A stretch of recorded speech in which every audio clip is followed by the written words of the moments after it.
ebusian for me mo kwa baba Asante Man Connect so ene obi correct me nti meka se connect me mo kwa baba Asante Man Connect so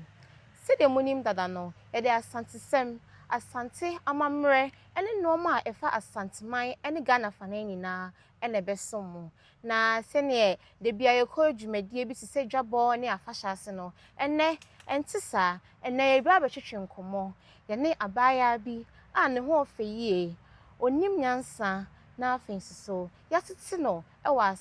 asante semu intene ya asante akade nko a entikai se wo hwe video we a obe like obe comment na afensi so wakoye social media platforms dina so TikTok, Facebook and afensi YouTube na wahwe your videos so enti ebe ko nkomo no so ye ne oba pa Akusika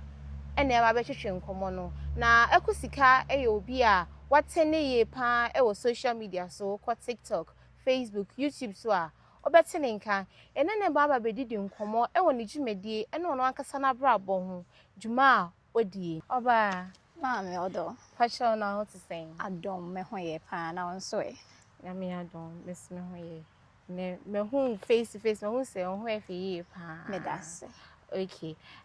fashion udin pa at the same Me ba cho me din de Akusika Frimpomaa appeal. Ana ye mami abrofo din se Dorenda ka ho. It is eno de won use kra Me de nam na nso nka menya no makoye santini ne de nka menya na nka ye de ma santi din na efre me. Enso abeka me ho ye de minti menyi mfre me ho. Inti me de Dorenda na sa. okay Asante akade se ne wano asibie atse no ubo abusianku ben Pacha me ko nani. we konani ekona ade papa enno Me das. okay na we busianfo like o ma me ne wo papa omusoso omu fihin Pacha me free brema na gogoso a me ya gogoso de hye. goso Otumfo brempon na na se kofi na ya gogoso man hene. Ne nana ene me. okay Pacha sanity. Ana papa nso ye figeni. Ofri buaman. Buaman ya mo akọ. Hana wasi efri Pacha wan. okay na sene ohun esibi efe na efe se ohun like o nyina na se isa Efie de ade ani fata bi sapa. Metimi aka de se manyini menso amisa. Na akwa ye se mpanyini kasa no ye se ye wujo mpanyini kasa onya nka mofra de. make sure ene de jobeke bia make sure e basa na ya no asem no etimi manipa ma ye mfie. Me mfie ne de me wo me mfie aduonum emu na wo me pacha wan. okay na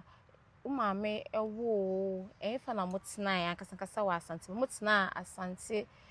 like Ashanti region ha na se mutena baby Pacha Asante memu haya kurbe me pacha kronom ena matena afrancho pacha kronom ye de ye ho ye nka ye mfra franch. oh okay ti kronom de no ho Me so de bia mi se kronom afrancho kronom afrancho e de ye ho ti kronom ko ana afrancho ko me pacha wan. okay ti ho ana wo ko school Me pacha wan. Mimi ko school asha me kan ko school wo Purity Preparatory School ewo afrancho. Me free ho ena me ba Precious International. And also wo kronom ena me be we also preparatory school and no wo Breman. Okay. SHS ne SHS also in Shrima Dachinti. Because I do my senior high school where Fija Kwabres South. Fija Kwabres South District. Okay. It's yeah courses be. Pacho me course na me manye chida. Manye chida. Manye chida. Ana wa bin. Okay. Now, Miss Help me call where you social media na me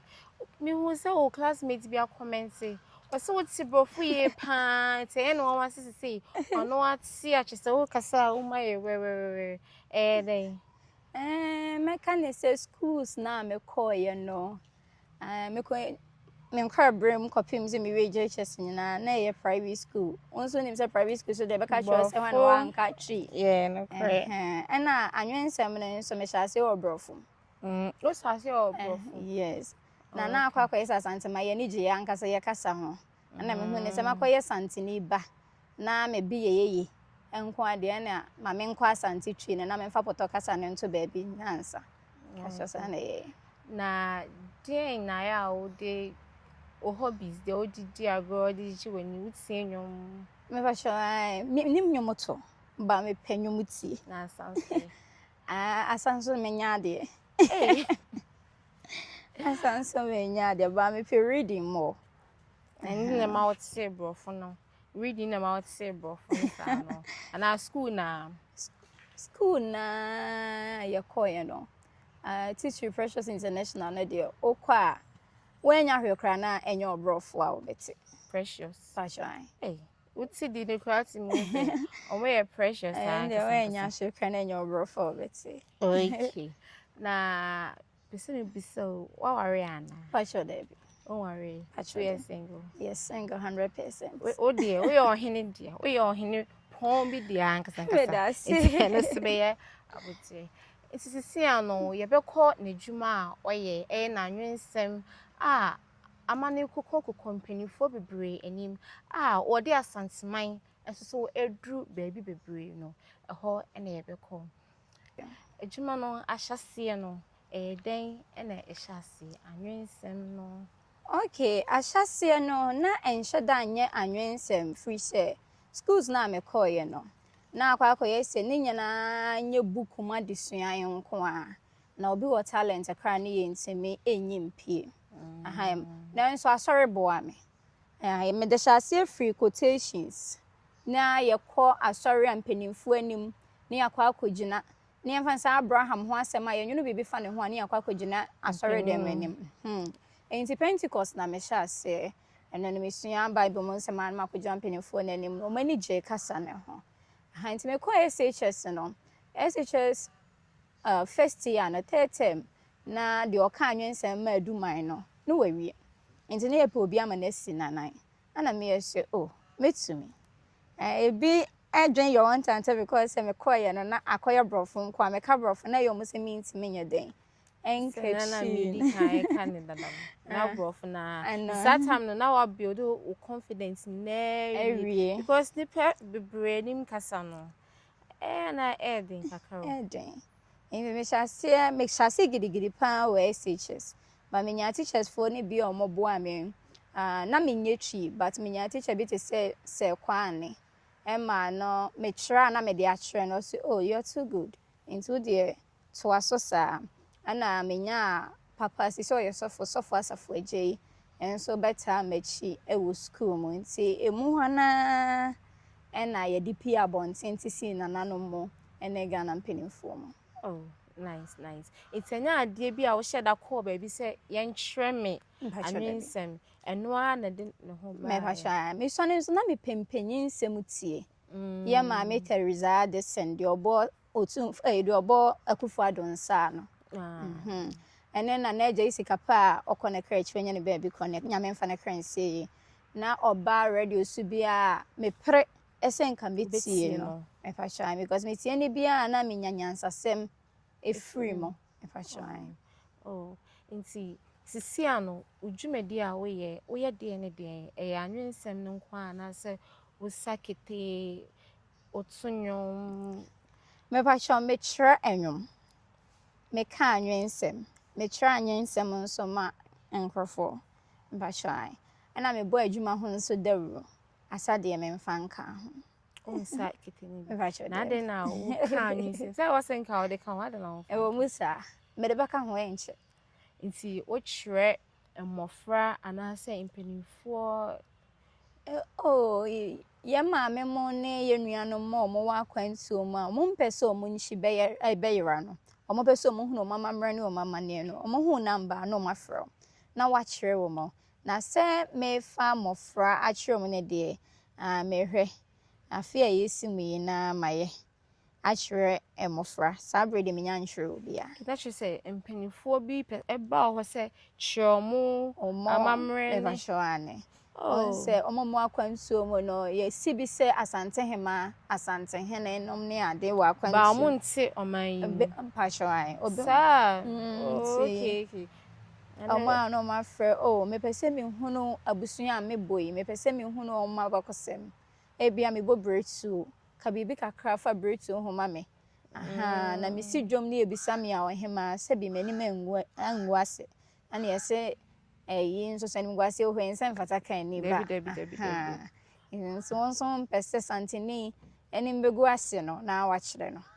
intina sa no ojiska me fa shwane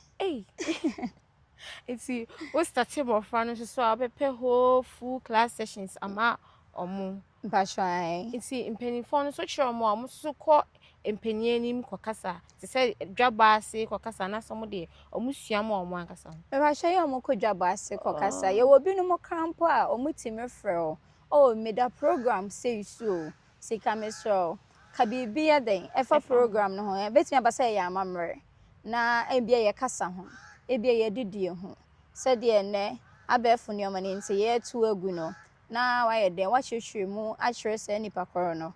ti wo ko dwabo na se a watimi aye den enya bi aka mpacho sanete okay wajuma we se obi eni akukudura obetimi aya juma e de akukuduro ka ho Bible cry so be a fear cry na ade ye osuro ka so yifro mo ti akokodro de e ka ho pa nti wa ma hu se wo ka se ubo ebusuako pa cha me ko ne ni pa ko na fo na chese mu wa akukudro no ankasa cry ya senka osno ni wo man ni man ka ko ye ne bopom mase se na me ka se bibia ba amu hwo wo se osno ye den enka sono ni wo man ni man ka ko ye ne bopom eko nka mo ne bepon nye bepon bopon na chese nka mo sne osno yes ye you osno free ha ye gidi se ye ne ye wo ho oh right na anwensem ejuma na e ya de papa etimi de wadru baby bebre ehe papa na wudru ya ukas oh had de like a tour akoma so ahyase no na SHS na ne ye ko zonals ne regionals no na wom si aka bi ma nananom an yesi ahemfichi na ebi de bi achi na udru nananom anim a ase wo mu ayedu fi se ohunu nsa se wohunu wo nsa wo horo nti ba bi adru de oni mpanyimfo na ekọ oh so ase abuye be nti me free ho no ba bi ameka se eba no politics mu pa me de me hu koruraye 2017 sompa hina honorable say chairman sabunso na enkane na oyeso amemra hye bedwani ne ye bona baso sabre na ne yesi ne sompa hina na bremanfo ene ne constituency ne mpesua so efo ahunu ne se nipa ya ade a wosaye yo se fata enti na wo se menso mekobo ne mrane enti me bo ne mrane no me friend se tipa ni tipa na ye den onka fra me friend se tipa ni tipa na assignment ekojina nanim esa ne mrane eye nipa energy eto nipa akoma so enti free ho no e na mekoko mpanimfo bebranim ebi ti se ye first lady a yadepa yade nyina Kufuado na yere ne ho kani Rebecca Kufuado na akaiko enti mekokasa ye wo baby mother and baby unit e wo Komfuanoche eso nani eno nso go viral pa enipa jitu mo free ho na makokosa na mekasa ma ya papa Kufuado president na emu former president former president mekasa ma ne bebre eno no nso ade kona ho mejibre mu ye nti makasa ti wo hwede ya megina nanim a mekasa ya meka ne se ma me mu ye du a president ene ye papa Asante hene ye nana bondi amabom mu ase na pia ti wo hwe ma de ma me mu ye du a megina ho ma bisa mzenti me na megina he eye kurowura Sante hene wo pem so nti ono ne de ne dem hu ne se sisi de sika okuweni mu ayedu ajuru baby no cur why there that's na jumedie ni na mu no sisi a obi pese o start ya e ade e be den ama no passion debi de meka ne se ene no cry adosom ye wo nipa bebra o ma no ate nti se wo ye abofra ana wanyini na wo pese wusua usua wa mamre ne wa mane a tie mpanyini kasa ewo TV so radio so say utie ye ne ye de okwa yiye nso so a hone nso so ye wona wono atepa mo kire amamre efa no wona o mo kasa wo ho no okọ bi afa book ne pen de obenya bia no wa kire ayede ato ho sanity Timon na ekọ nanim na wadwene mu bebie wo to okọ obenya bia ayede aka pacho sanity sisi ano me hu se anwensem ya oken aboa se na odi kan kai se edwaju mampani ani mampani dada ne mampani fufo ni na edwaju omani na sa no mani na ade be important pa na aboa ama wa achieve wo abrabo o sha anwensem wo hwe ma mamran kasa ne se wunima meka ne se ye adwuma kese e ma opa ewo mu se Maria University my first degree awie and so enye ni nyina na ye white collar job ensi anwensam na me faaye no ye charge oju wusika no agina dwomani makasa o kasa krampa de obenya na ahwa krampa omfo wakasua na oje ye na enye hye sa free say na nipa enije ya mamre da bia meka ne sa amamre ne Asante nti nipa enije Asante amamre hu ye enti wo hwema de ma metimi aka ne se de menye fra anwensem mu ne se national programs bia mitimi nya baby page na ekasa ya mampanyina isirimu seja taburu nsoro hufo ni bombo ya de nyina mampanyina hofe John Dramani Mahama obela nche nkokon nkete me ena oye den me gina nanim ebo na bodin sa ne mrane ohwema ya Asante mante musuafo ewo mu se de na owo ho na Simon Semensa me gina nanim kasaye de oba ye nso eye na amoakohene Dr. Frank amoakohene akoda keto oye mpanyine nuoma ono nso magina nanim asane mrane Ashanti Fest na mewom Farmers Day bia na ya frame yese bibi enti de ama mani manya bibi afrim ne se past government ne call ye kran de oba current one no wan hwe se abandada no wo so no wona na wo kasa enti aban fofra ba me be US nchen dabi me ano mo frame se menye de me san kasa free said you ni muto ene de ne gina chene no so enti ama manya ana wo hwe mu nso so a me wo SHS no Asante mantem ha nyina ya ne ya ka anwensem no sabre no me senya abodin ewo mu wow me kwachwan abodin krata ye bo mabaso ewo mu ese ma no abe mitimese e ma ne yeye mbachwan nti na a full program awards amuvoti ye mpasho ya mvoti mi ankasa na de bia ye be voti ye disika e be voti bia kwa de count me out eno de mempe award ka damre wanya nkrofo a ye do na me hu ne se maye adwuma ohwe na me se fata abodin a fama me enye de mi betue sika asa ba abeje eno de mempe se enkenya wo na obetue wo ye de beto na ye ye hu odwumadie no na ka ediska ashas na so do eno de onu aba mempe kra enkenya re